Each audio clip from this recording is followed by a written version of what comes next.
Je suis ravie de vous retrouver aujourd'hui pour une nouvelle vidéo quelque peu particulière. La phrase préférée de tous les youtubeurs et youtubeuses de France et de Navarre.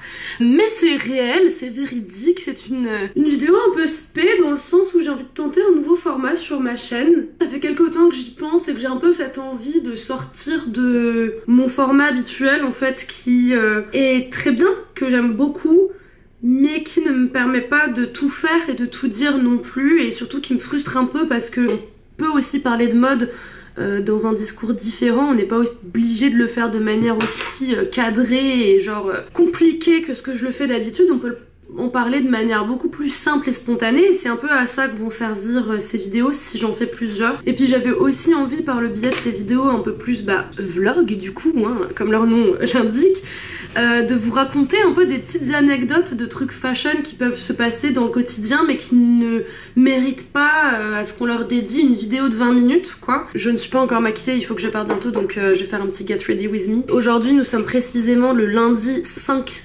décembre. Il est 16h26, je suis à London, dans mon appartement, et je vais rejoindre mon amie Maya, qui est, elle, londonienne et américaine, enfin les deux. Je la rejoins à son job, elle travaille à Sweaty Betty, qui est une marque de leggings. C'est à King's Cross, et après on va aller bosser à la bibliothèque de Central St. Martin's. Et je pensais que c'était cool de vous montrer ça parce que c'est quand même une institution. Moi je fais pas mes études à Central St. Martin's, je fais mes études au London College of Fashion, mais ce sont deux entités de l'Université des Arts de Londres, UAL. Du coup on a accès à toutes les bibliothèques des facs au sein de UAL, et du coup je peux aller à Central St. Martin's sans problème dans leur bibliothèque. Je ne suis jamais encore allée dans leur bibliothèque, donc j'ai hâte ce soir. À Skip, elle est ouf. Voilà. Allons étudier sans plus tarder.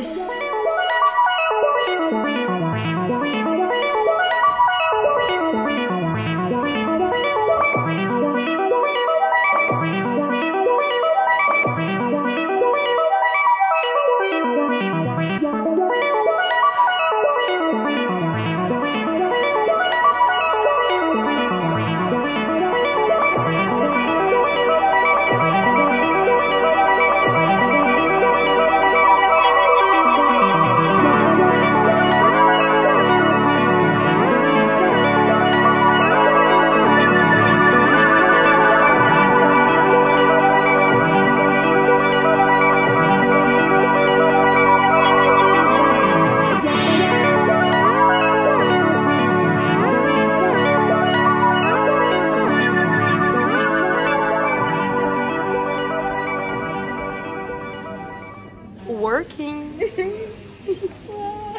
Do you have coffee in here? No, I have, so this is water. Water? But then I have some Gaviscon. Because of a hangover, but I also have, if you really want to get technical about it, we have some Lemsip cold and flu. Okay. A bra. One glove. A bag that says Maya's key, but there are no keys in it. My bike pump. My purse. I look like a crazy bag lady. So what are you going to work on tonight with these amazing books? I'm gonna read the introduction and learn about what neoliberalism means. Yeah. Because I think I don't know, and I'm writing an essay about it. Yeah. For fashion histories? Fashion theories. Fashion theories. And then I'm gonna learn what this book is also about, and probably read the introduction and make an essay plan. That's good. Central St. Martin's, c'est une école qui a été créée en 1932 par la peintre britannique Muriel Pemberton. Muriel Pemberton, elle a été pionnière des études de mode en Grande-Bretagne parce qu'initialement, elle était embauchée pour donner des cours de dessin de mode à St. Martin's. St. Martin's, qui était alors une école d'art, mais pas de design. Et c'est seulement quand elle a fusionné avec l'école centrale en 1989 qu'elle est devenue Central St. Martin's. CSM, c'est une école mythique pour les jeunes aspirants stylistes parce qu'il y a de nombreux stylistes renommés qui y sont passés et qui en ont fait l'éloge. Je pense que le plus connu d'entre eux c'est Alexander McQueen, mais il y a aussi par exemple Phoebe Philo, qui est devenue ensuite directrice artistique de Chloé et de Céline, ou même Riccardo Tisci, qui a d'ailleurs déclaré au sujet de l'école, je cite, « L'école vous laisse être vous-même, on ne cherche pas à vous imposer certaines idées ». Ensuite, dans les années 2000 ou même 2010, il y a plein d'autres promotions de jeunes stylistes qui ont émergé, qui sont tout autant talentueux, peut-être moins connus du grand public, mais par exemple Richard Quinn, qui est né en 90, qui a graduate de Central Saint Martins en 2016, et dont les collections et les pièces hyper maximalistes, que personnellement je trouve incroyables et fabuleuses, sont souvent portées au Met Gala. Et puis sinon, dans les icônes incontournables de CSM, il y a notamment John Galliano ou encore Stella McCartney, que personnellement j'affectionne tout particulièrement, et qui est issue de la promotion 95. Et Stella McCartney, elle avait dit d'ailleurs au sujet de l'école, qui à l'époque était basée à Soho et pas à King's Cross, je cite, « C'était cette énergie du fait d'être à Soho en permanence, et l'histoire et l'héritage de ce lieu. Et puis le fait que d'autres créateurs que je connaissais et avec qui j'étais amie y soient allés. C'était l'école par excellence, le lieu incontournable. »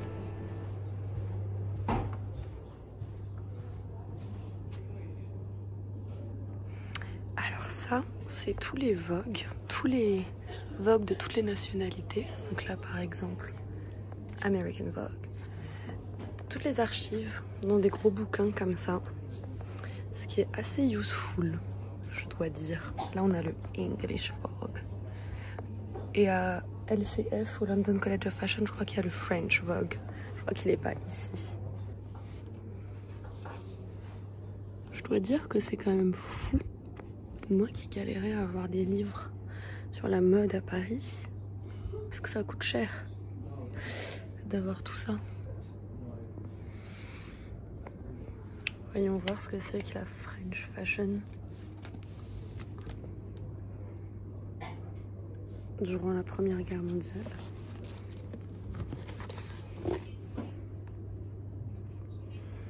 Le deuil correct. Une note blanche au chapeau à l'encolure au poignet est permise pendant toute la durée de deuil. Intéressant. Je ne savais pas. Très austère tout ça. Regardez là, c'est le rayon sur la mort et la mode. Religious sacrifice. A celebration of death.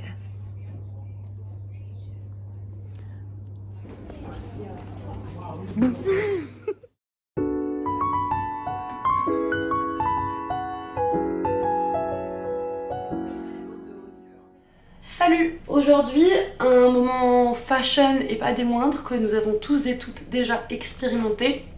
La valise! La valise! Nous avons une valise de qualité, de grandeur complètement exceptionnelle et abusive pour le petit voyage que je vais faire, mais en même temps j'en ai pas d'autres ici donc j'ai pas le choix. Alors qu'est-ce que je vais prendre? En fait il y a un petit dilemme déjà, c'est que vous me voyez pas, c'est que ce soir j'arrive à 22h17 à la gare du Nord à Paris et j'ai une soirée tout de suite, donc le contenu de ma valise va dépendre de ce que je décide de porter pour ce soir. J'ai un dilemme qui est assez révélateur de cette période et de ma fashion life de manière générale, c'est est-ce que je mets ma grosse doudoune et genre ce pantalon là, comme ça libère de l'espace in the valise et en plus c'est pratique pour le voyage quoi, ou est-ce que je m'en bats les steaks et je m'habille comme j'aimerais réellement m'habiller, c'est-à-dire en jupe et en collant. C'est vraiment exactement mon lien à la mode dans la vie de tous les jours. C'est-à-dire que je n'aime pas les choses pratiques. J'aime pas porter des choses pratiques et généralement les choses que j'aime porter sont pas confortables non plus et jamais adaptées autant qu'il fait dehors. Et ça en fait j'y ai pas mal pensé parce qu'on a eu un cours il y a 2 semaines sur la phénoménologie et la mode dans lequel on a un peu relié certains textes de Merleau-Ponty à la fashion. En gros la phénoménologie et la mode on peut les lier dans le sens où la phénoménologie c'est l'étude d'un corps vécu. Donc c'est vraiment l'étude du phénomène, de ce qui est palpable sensiblement. Et alors quand on utilise la phéno pour étudier la mode, on va s'intéresser à qu'est-ce que c'est que le vêtement porté. On va vraiment s'intéresser à comment est-ce que une certaine tenue, un certain habit va complètement métamorphoser la journée d'une personne, parce que sensiblement ça va métamorphoser son rapport à son corps et à autrui. On a eu un mémoire à écrire à la fin de l'année, une idée de parler de pourquoi est-ce que les gens, et notamment les femmes, c'est surtout la question des femmes qui m'intéresse, peuvent s'imposer parfois de porter des choses qui sont désagréables, voire qui font carrément mal, voire qui empêchent le corps de faire certains mouvements, qui entravent la liberté de mouvement, etc. du corps. Et ça, c'est une question qui est beaucoup plus compliquée que ce qu'elle ne paraît, je crois, et qui en revient un peu, c'est ce fameux adage que tout le monde connaît, il faut souffrir pour être belle, quoi.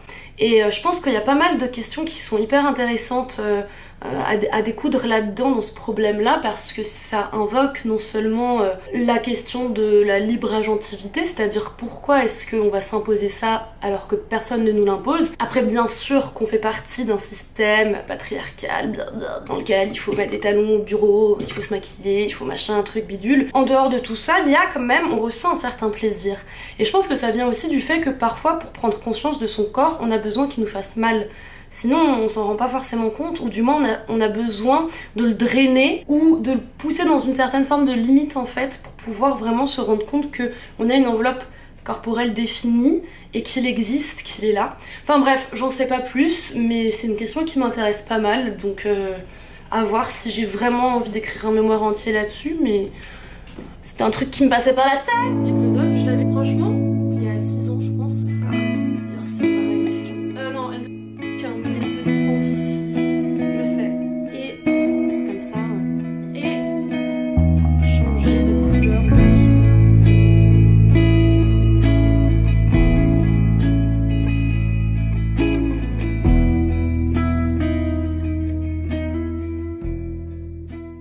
Hello! Bonne année! On est le 25 janvier et je vous souhaite la bonne année avec 25 jours de retard, mais bon. Aujourd'hui je reprends du service, puisque aujourd'hui j'ai décidé de vous emmener, vous, à travers cette caméra, à Brick Lane. Brick Lane qui est un quartier dans le nord-est de Londres, à peu près 10 minutes de mon appartement, qui est un quartier super sympa. En fait c'est une grande rue où il y a énormément de friperies, des friperies très connues à Londres parce que assez iconiques, très extravagantes, avec une sélection très fashion, mais du coup des friperies, vous vous en doutez, expensive. Je vais essayer de reprendre du service sur cette chaîne. J'arrive pas à prioriser le travail que je fais sur internet. Pour moi ça passe toujours après les cours et après les tafs alimentaires aussi, ce qui en soi make sense parce que je gagne pas de sous sur internet, donc je vais pas commencer à passer 35 heures là-dessus par semaine. En plus j'ai changé de nom. Vous êtes en train de visionner Fashion Quiche et non plus The Golden Grounds. Allons-y sans plus tarder, allons à la conquête de Brick Lane, allons dénicher des petites pépites. Let's go!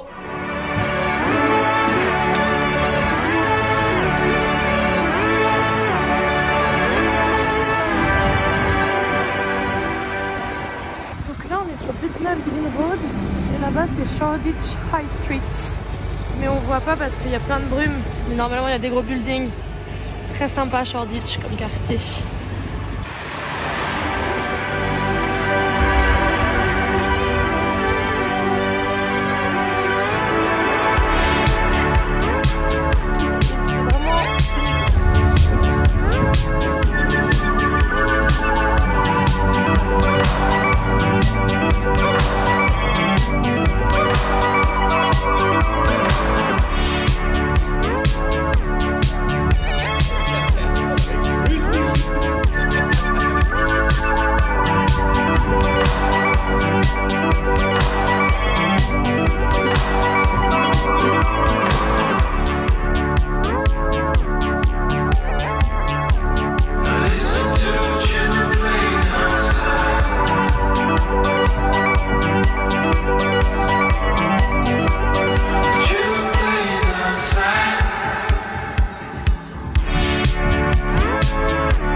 La vendeuse a dit que mon make-up lui faisait penser à celui de Maddie dans Euphoria.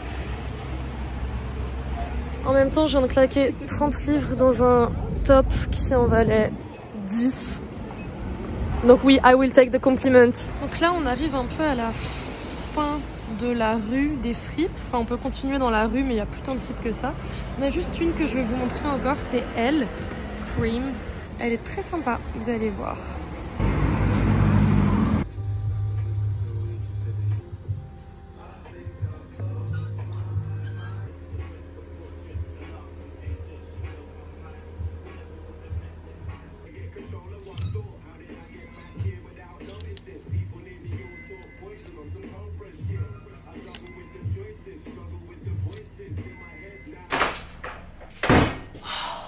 Ah, la pêche a été bonne, figurez-vous. Ah voilà, là on voit bien la couleur. C'est pas mal ensemble. Je vais allumer la lumière. Je pense qu'on arrive à la fin de ce vlog. J'ai filmé quand même pas mal de trucs. J'espère que ce nouveau type de format vous plaira. Vraiment, n'hésitez pas à me le dire en commentaire parce que sinon je m'en tiendrai à mes vidéos d'analyse plus posées. Et si ça vous plaît, je pourrais refaire ce format un peu plus fréquemment à chaque fois que je trouve des trucs sympas à dire. Surtout que je vis à Londres cette année, donc en profiter quoi, de découvrir un peu et de vous partager cette ville sous le prisme de la mode. Et puis bah je vous dis à très vite pour une prochaine vidéo, une vidéo qui sera sûrement plus tournée analyse ce coup-ci. Portez-vous bien et à plus.